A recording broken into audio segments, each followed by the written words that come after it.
Hey there, this is Schism. I got a 2,500 point pitch battle. My Warriors of Chaos versus High Elves. Starting off on my opponent's left, he has an Eagle. Then he has a unit of 10 Dragon Princes. They have the banner of the World Dragon. In that unit, he has his BSB. His BSB has an Ogre Blade, a shield, and dragon armor. And in there is also his Prince, the General, with a Giant Blade, Armor Fortune, and a shield. So those are some pretty high strength attacks coming out of an Elf unit. In his main battle line here, he has 20 Sword Masters. In the center, there's 50 Spearmen. To the right of that, there is 20 White Lions. To the right of that, behind the forest there, he has 20 Phoenix Guard, and in that unit is his level 2 Wizard with a Dispel Scroll. For spells, he has Soul Quench and Arcane Unforging. To the right of that unit, he has 6 Silver Helms and another Eagle rounding out his forces. Starting on my far left, there is 5 Hounds of Chaos there. There is 3 Dragon Ogres with additional hand weapons. Then all the way on the right flank, I have 22 Warriors with a Mark and Nurgle, sword and board. I have a Gorby's Chariot, Mark and Nurgle. Next to that is another Gorby's Chariot with a Mark and Nurgle. Behind that Mark and Nurgle Gorby's Chariot is my Demon Prince. He's rocking the Mark and Nurgle, Sword of Striking, Wings, Chaos Armor, Scaled Skin, Soul Feeder, and a Charmed Shield. To the right of that unit, you'll see 3 more Dragon Ogres with additional hand weapons. Behind them, riding that big Grizzly Bear, is my BSB. He has a Demonic Mount, Enchanted Shield, Mark of Tizneach, Third Eye of Tizneach, and Talisman of Preservation. To the right of that unit, the next block there is 22 more Warriors of Chaos, Sword and Board with a Mark and Nurgle.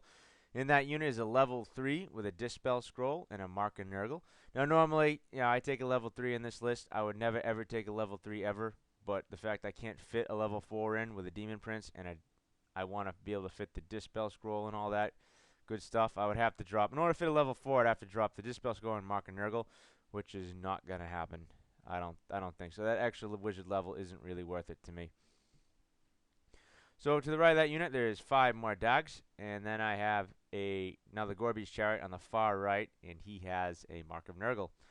For spells, I rolled up Plague Wind, Blades of Puke, that poison attack ones, and Rancid Visitations. I win the roll to go first, and I move up like so with my Hounds and my Dragon Ogres. This little barn here, I have to go. I have to choose either right or the left. I choose the left just because then he has to commit his Dragon Princes to at least try and deal with the Dragon Ogres, because if he tries to overlook them and go after the Chaos Warriors, then he's going to have the Dragon Ogres in his flank or his rear. So I move them to this side of this building, knowing full that he's probably going to have to commit his Dragon Princes to deal with them, which will bring his General and his BSB far away from his lines, and that's a few turns I won't have to deal with the Dragon Princes. So that's what I do. And I move up with the chariots, trying to avoid the woods, of course. I don't want to take those dangerous terrain. And this little rocky formation here, we're just treating that as easy for infantry, but cavalry and chariots, you got to take a dangerous terrain test. So my army moves up. You see my Demon Prince flies out in front. He's ahead of the Dragon Ogres, creating kind of a logjam there, but I'm pretty safe, I think, with the White Lions going into my Demon Prince. So I'm not really concerned about that. And if he throws his Phoenix Guard in there, they won't hurt my Demon Prince, and they'll just be there all game. So I fly him out in front, knowing, because I had to get my Dragon Ogres out of the way, and I really don't want the Dragon Ogres going into the White Lions because they'll get mauled. I don't want the Dragon Ogres going against the Phoenix Guard because they'll get mauled. I don't want the Dragon Ogres going against the Spearmen because they'll get mauled. So anywhere they go and any one of his units, they're going to get mauled. I mean, he's got, 4 main blocks that'll just deal a serious amount of punishment if I don't get the right matchups.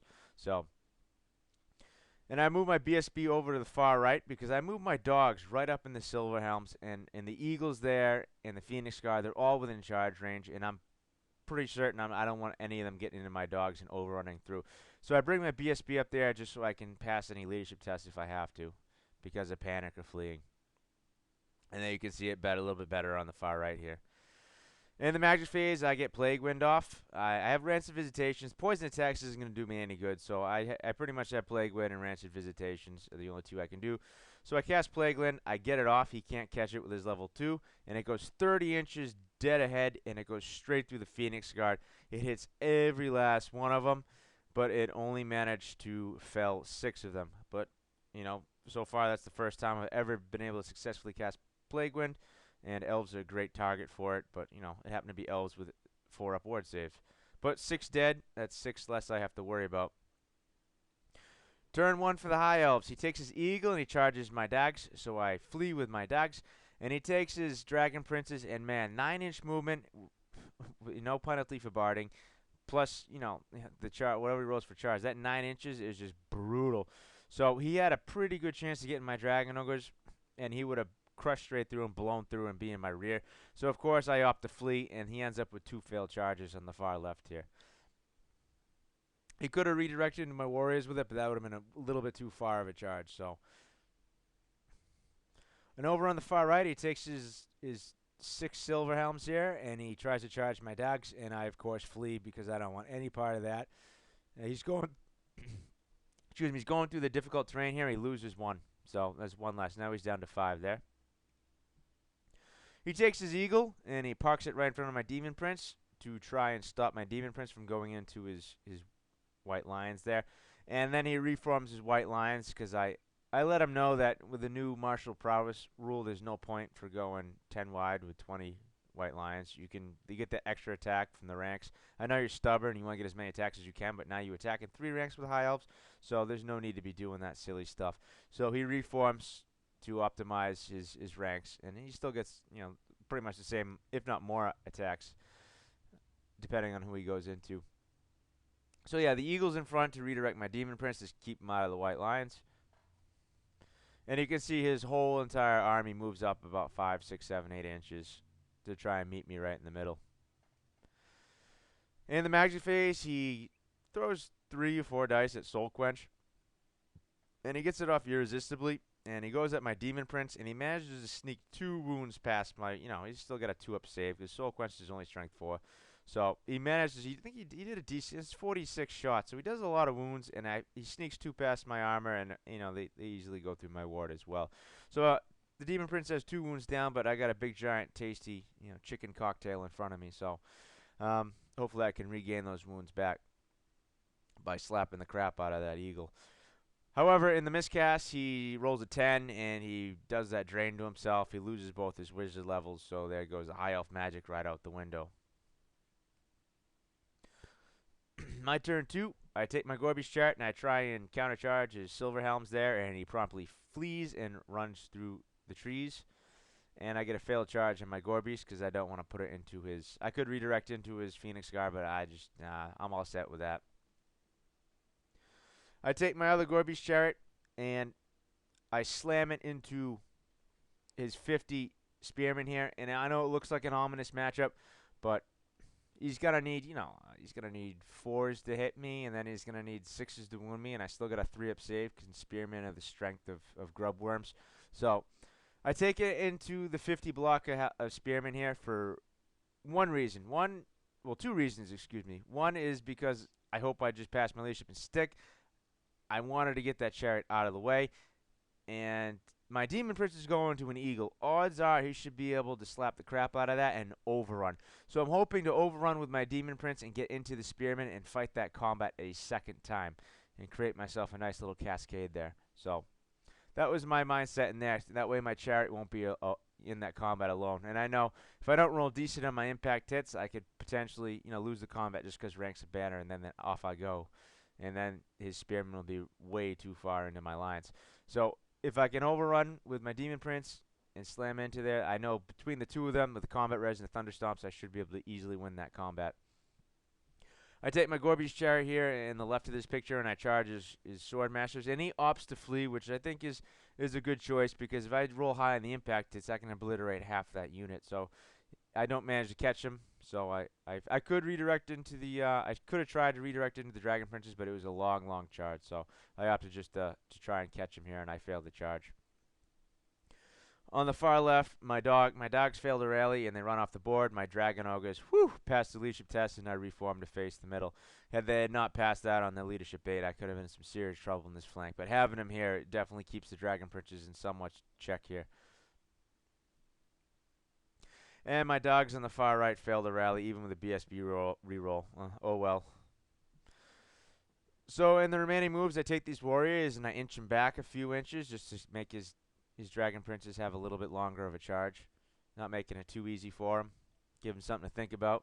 And I move my BSB close behind the dragon ogre since I don't really care about the dogs running off the board. I'd rather have the rerolls closer to the Gorby's chariot, just in case I manage to flop my flop my leadership test or my impact hits and all that. So I go in and I slap the crap out of the eagle. I destroy it. I don't get any wounds back, and I overrun. I needed, like, if you can, I rolled a 5, and I didn't make it into the high elf spearman. So now my chariot's in this thing alone, which is not what I wanted. Looking at it, if I rolled a 5, it looks like I needed a 7 to get in there. So massive failure there. However, the impact hits, I roll pretty well. I managed to fell 7 of his number in total, and I managed to win the combat. But of course, he's steadfast here, and he sticks. Turn 2 for High Elves. He takes his White Lions and he charges into my Dragon Ogres. That green arrow there is his original charge. And of course, I know what the outcome of White Lions and the Dragon Ogres is. It's not pretty, especially since they still get to strike first. So I opt to flee, and my Dragon Ogres flee through my BSB. Of course, he sticks. But he redirects that into my Demon Prince, which I started sweating bullets about, because if he can just eke 2 wounds through... I mean, if I was at full strength with the Demon Prince, I really wouldn't worry about it, but the fact that I have 2 wounds down already, that's pretty scary. And then he takes his Phoenix Guard, and he manages to make a long charge. I think he rolled a 10, and he needed at least a 9 to get in there. But he takes his Phoenix Guard and slams him into my Wizards unit there. He opts to reform his Dragon Princes, and he faces the center, and he flies his eagle over. He's not really falling for my Dragon Ogre shenanigans anymore, so he just comes to fight the middle, because that's where the brunt of the damage is going to happen. So there he is trotting, and it gets his BSB and his general closer to his lines, which is exactly what he needs. And he manages to rally his sword masters there, and they turn around to face my Gorby's chariot once again. So in the combat here, the Demon Prince goes, and he fells 3, I think, of his number. I think it was 3, and he does a couple more in Thunder Stomps, and he doesn't do any wounds to me in return. Hooray. But I didn't manage to get any of those wounds back, so I'm still sitting on 2 wounds, which is still not looking good. In the combat middle, I managed my attacks. I managed to fell 5 of him, and he snuck a wound through. And he manages to, I believe, win this combat barely, because he's still got 3 ranks and a banner. Or either that or it was a tie, but we ended up sticking our leadership test, so that combat stays the way it is. And over here in this pillow fight, I managed to kill 3. He killed 3 me. Even combat, he's going to charge, but because of that Plague Wind spell, I'm outranking him by 2 ranks. So I win this combat by 1. And he flees, and I catch him. That was huge. It was a quick but decisive, battle. I wasn't expecting. I was expecting to get bogged down the Phoenix Guard, but because of that Plague Wind, it gave me a rank advantage, and that ended up being all I needed to win that combat. And he lost his level 0 sorcerer and that block of Phoenix Guard. My turn 3, I take my Gorby's chariot and I charge his sword masters again with that. You can see that green arrow, and he opts to flee once again. I see this one as being a pretty big mistake, but he opts to flee, and I think long and hard over this, and I said, screw it. I really don't want to go into the Dragon Princes, because I know he's got that Strength 7 Prince, and he's got a Strength 6, BSB, and they'll get their rerolls because they're initiative, 7 or 6 or whatever. Either way, I get the rerolls against my Gorby's chariot. But I say, screw it. It's either I charge him and get my impact hits, or he charges me and I get nothing. So I take the Gorby's chariot and I throw it into his Dragon Princes. My other option would have been to take the Gorby's chariot and redirect into his Spearman, which would have been a pretty easy charge. But I just know if I did that, he would take his Dragon Princes into the side and win that combat, probably break my other Gorby's chariot and end up somewhere in the middle, and who would have known how that would. So I take my Gorby's chariot and I hope to just clog the middle here with it. And you see my Dragon Orders coming on the other side of the barn now, waiting to see what happens in this and try and get into their flank or whatever he decides to give me. And my Warriors move up as well at this point to try and see where these Dragon Princes end up after this combat. I take my BSB and I boldly move him directly in the middle. I take my warriors. They start to make their way. I had to reform them since they overran past the, they didn't have the white lions in the front arc. I just quick reformed them and moved them up a little bit to help with the demon prince in case the demon prince gets stuck in this combat. Then you can see his silver helms have rallied up top during his turn, so they're ready to get back in the action. I take my Gorby's chart, and I decide I'm not going to try and get the silver helms. It was a long charge after they rallied, and I didn't want to risk the dangerous terrain, so I just reformed to keep them in the front. I think even that, I think the Gorby's chart could even embrace a silver helm charge with loving arms and stick around. So I'm not really worried about that. My dragon ogre is way out, all the way down the bottom there. They reform and face the center. Excuse me. In my magic phase, I cast another plague wind, and this time it goes 30 inches straight off the table, but I pass it through his white lions, killing 6, and I pass it through his spearmen again, and I kill 7 more of his spearmen with a plague wind, so that's quite fortunate. In the combat here, you can see the devastation. For my impact hits, I rolled a 6. So I did 7 killing blow impact hits. And the impact hits alone managed to fell 5 dragon princes. And then the attacks from my remaining crew killed a further 2. So now his dragon princes are down. He's down to 3 dragon princes and his heroes. And his heroes and his dragon princes managed to do 3 wounds to my Gorby's chart. I win the combat, but he sticks because he's got a rank still. So he's still steadfast on a rerollable general leadership. So he sticks, but man, that Gorby's chart just impact was devastating to the dragon princes here. Most unexpected. In the combat here, I grind another 5 of these high elf spearmen down, and he does no wounds to me, but he manages to stick around. In the combat here, my demon prince kills the remainder of the 7 to a man, perfectly kills the last of them, and I managed to get 2 wounds back. So my demon prince is back up to full strength, and those white lions are devastated. So out of desperation, he takes his silver helms, and I think out of desperation and partially out of, rancor and a bit of a thing against this demon prince, maybe frustration or all of the above, he takes his silver helms, he slams them into my demon prince in an attempt to kill him. And he regroups his sword masters once again. He flies his eagle to keep my dragon ogres out of what's left of his dragon princes and his general and his BSB there. So he flies his eagle ogre over to keep me out of there in case he sticks around one more time. The combat here, my demon prince only managed to kill 2 of the silver helms. He did no wounds to me, but he sticks his leadership and stays.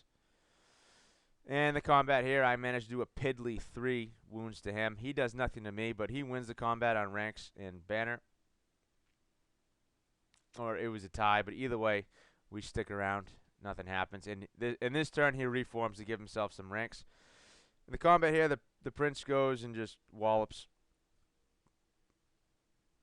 on the Gorby's chart, and that he finally kills it, and he just stays facing the center. And here you can see his high elf spearman reformed to ranks, which is going to be a problem for the Gorby's chart. Even if I kill a few, he'll still have combat res of 4 on me. And with high elves with a martial prowess and spears, he'll get even more attacks than he was before. My turn 4, I take my dragon ogres and I promptly go into the eagle. And you can see this kind of weird picture here. You can see this giant circle of death. We form a perfect circle here. I thought it was kind of funny just looking for a bird's eye view. So my BSB moves up a little bit to embrace the charge of the dragon princes. I think with his 1-up armor and then his 3-up ward save with a reroll of 1, I think he's pretty staunch. And my dragon ogres move up behind to support him. And you can see I take my warrior's block. With nothing else to do, I charge the rear of his silver helms there just to get him out of the way. In the magic phase, I cast Plague Wind once again, and I roll 24 inches. So I go straight through my demon prince and my Gorby's chariot. But it's a toughness test, so I'm only failing on 6s. I'm not really worried about it. But I go through his silver helms. I go all the way through, directly through his high elf spearmen. And I also go through his sword masters. So I managed to kill 1 of the silver helms, kill 12 of the high elf spearmen, and I also fell 5 of those sword masters. So another the third in another, the most devastating plague win of the game. In the combat here, the Silver Helms are dispatched, and I reform like so with my Demon Prince and my warriors. And I only managed to do with the 12 Dragon Ogre attacks. You know, I need 4s to hit, 3s to wound, and he's got no armor save. I only managed to do 2 out of the 3 wounds off the Eagle, so the Eagle's still sticking around. And the Eagle even did 1 wound to my Dragon Ogres. That was a shameful showing for the Dragon Ogres there. And he sticks around.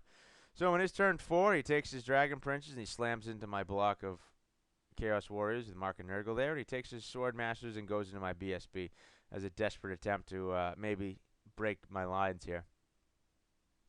So in the combat here, I managed to go and I kill 5 of his Sword Masters, and he does no wounds to me, but he sticks around. In the combat here, I kill 3 with my Gorby's Chariot, but he sticks around. And my Dragon Ogres slay the Eagle and reform to face the corner, the side here of the Dragon Princes, his BSB and his General. And in this combat, I do just enough to kill his 3 last Dragon Princes. His heroes escape unscathed. He does 3 wounds to me, but you know, even though he's got a charge and 3 wounds, I got 3 wounds, and I got a couple ranks on him. I think I end up winning this by 1 because he's got a BSB. He fails, his BSB dies, he runs, and I can't catch him with my warriors. So his general's there fleeing. And my turn 5, I charge his general again, and he flees once again, but I don't manage to catch him. And the Demon Prince goes into the Gorby's Chariot, and he does a crap load of Thunderstomps and his attacks and all this good stuff. The Gorby's Chariot, they wipe down all the High Elf Spearmen to a man. All 13 of them kick the bucket. And my BSB takes out 2 more of the Sword Masters, and he does nothing to me. He doesn't even come close. So, yeah, my BSB is just taking it like a boss. And at that point, my opponent conceded the game with his general fleeing and just merely 6 or 7 Sword Masters on the board. There was really no point to go on. So, some notes here. Plague Wind, definitely the MVP of the game. Demon Prince is usually always good, but that Plague Wind, this is the first time I've had any success from it, and man, that thing had a decent kill count. It probably killed upwards of 30, 40 models in this game. And the LVP of this game was definitely the High Elf Magic. I mean, he got 1 spell off, and then his magic was gone. And we talked about it in length after the game. He definitely needs a stronger magic phase, especially with High Elves, and especially if you're going to take High Magic, too, with that +1 to cast, and there's some decent spells for the High Elves in there. So, yeah, with his magic being non-existent at past turn 2, I mean, it was a huge detriment to his game plan here. My BSB, definitely a tank on a demonic mount. I just couldn't see taking him any other way. He can take a cannonball in the chin 9 times out of 10. And he ended up with Sword Masters. I would be secure with him going up against the Spearmen. I would have been secure against him going up against the Sword Masters, the Phoenix, any one of his combat units, and he had a very combat-oriented army. You know, 99% of his points were directed towards elite infantry, and the one non-elite infantry he had was a horde of 50. You know, that's a lot of attacks, and I'm pretty sure the BSB could absorb all the attacks from that horde of spearmen as well. Soul Feeder on the Demon Prince, definitely a must-take in my eyes. You know, he's dishing out 5 attacks. You know, he's strength 6. He's going to hit a lot of the times. You know, with his sort of striking, he's hitting everything on 2s pretty much, and he's going to do some wounds with strength 6. And the fact that, you know, he's toughness 5, he's got a 1-up save, yeah, but there is some wounds that are going to be snuck through on him. But the amount of devastation he can put out, you definitely need to have some way to get those wounds back. And Soul Feeder for 10 points is an amazing ability to take on a Demon Prince. I went from sweating it to like initiative 8. You know, as soon as you do those wounds, you roll, and I was just hoping to get wounds back before the White Lion struck, but you know, it didn't happen, but luckily I didn't need to. But I did get those wounds back in the next combat. It's only a matter of time before you roll a few 6s, and yeah, you're going to be getting some wounds back. And it's tough to do wounds with Demon Prince, especially with Mark and Nurgle, weapon skill 9. You know how, you can see how it can get gross and frustrating to do wounds. The fact that you can Soul Feeder him back is amazing. So, and that leads to the next is the Yellow Guard. I think that was one of the key, well, there's 2 really key points to this game. And I say the Phoenix Guard is the Yellow Guard because the fact that they ran after that one round of combat was huge. I mean, they didn't lose combat by 1. It might have been it might have been 1, but he didn't have his reroll or his general nearby. They were way out on the flank, so I think that was a big part of, you know, why they ran. But the fact they run really broke up the whole right flank, and that kind of it broke up the game in a lot of ways in the chaos advantage. That was a huge point swing and a huge advantage because that unit, was just my Chaos Warriors was ready to go into whatever it wanted to next. It was just going to steamroll down the Rhine, hitting all the flanks of every other unit that was still around. So that was a huge a huge turning point in the game. And the second one was the Sword Masters. The second time he fleed, I think, was huge because it allowed me to redirect into his Dragon Princes, which I had no. I had no plans of charging into those Dragon Princes. I didn't realize. I thought they were strength 4, but they're only strength 3 without the charge, which is pretty piddly. So, yeah, if he had held with his Sword Masters, yeah, he would have took, you know, if I rolled decent on my impact test, he would have took a few casualties. He probably would have lost 6, 7, or 8 Sword Masters, which would have done some serious damage, but he would have had at least one rank, even if it was just the front rank. He would have been, steadfast on a rerollable leadership 9, or whatever his general is, that was right nearby. And then he could have taken his Dragon Princes at full strength into the side of my Gorby's chariot, collapsed it, and then just moved on from there. But I think him fearing to lose that elite infantry like that with the impact hits of the Gorby's chariot really cost him. In turn, it cost him all those Dragon Princes, and that Gorby's chariot, although it lost its life, seriously crippled those Dragon Princes. So that was definitely another, if not bigger turn, it was equal, or if not a bigger turning point in that game than the actual Phoenix Guard running, because that was the general in BSB's unit, and that kept it away from the rest of his lines for pretty much the whole game. It never made it to the center of the battle. That Gorby's chariot just really stuffed it in its tracks. And that leads to my next one, the Dragon Ogres. This game just reaffirmed my belief. Although they look and they should be a unit that can take on something, it really is glorified chaff. They're kind of expensive, but they can probably beat the crap out of any other chaff in the game pretty much. But there is no way I could have taken those Dragon Ogres into any one of his blocks. Not the Dragon Princes.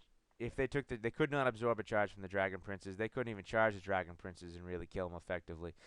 Let alone, the 50 Spearmen. No way. Yeah, they could do a decent chunk, but the weight of attacks would just drag them down. The Sword Masters. No way. They wouldn't even be able to strike. The White Lions, same thing, and the Phoenix Guard. Yeah, they could hang around probably for a while, but all in all, the Phoenix Guard would just grind them down. So the Dragon Ogres effectively did nothing. I'm sure they baited a few charges. I mean, that is very helpful, along with the Warhounds. But yeah, they really didn't have an impact in this game, and nor could they have. I think the fleeing with the Dragon Ogres and being able to rally and just have their board presence alone was intimidating enough, and especially turn 1, it baited out those Dragon Princes into that charge, which was huge. So yeah, although the Dragon Ogres did nothing, they did, just their presence alone was huge in this game. As though they were, they had a kill count of 0. I mean, they did kill an eagle, I suppose, but that's not really worth very much. So yeah, their board presence was important, but they really didn't do anything in this game besides flee a few times. But that Dragon Prince flee was critical. So victory to the Chaos. Thank you very much for listening.